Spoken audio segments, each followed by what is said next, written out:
Hi, I'm Kelly, and I want to tell you about the Babylock Molly and Anna Foot Kit. So let's take a look inside.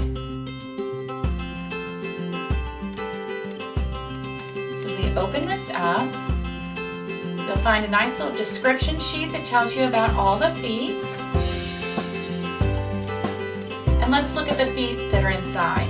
There's an open toe foot, a non-stick foot, a button sewing foot, a 1/4-inch foot with a guide, a 5-hole cording foot, invisible zipper foot, and of course the specialty ankle for the Anna and Molly machines.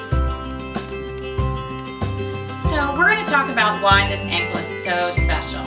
The Anna and Molly come with a nice package of utility sewing feet, but if you really want to get into all the additional optional creative feet out there, you need to make sure that they fit properly on the machine.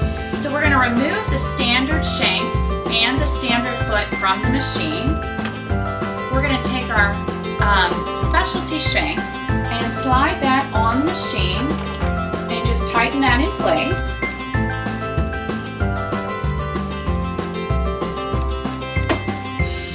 Now your machine is ready to use any of the optional feet in this kit.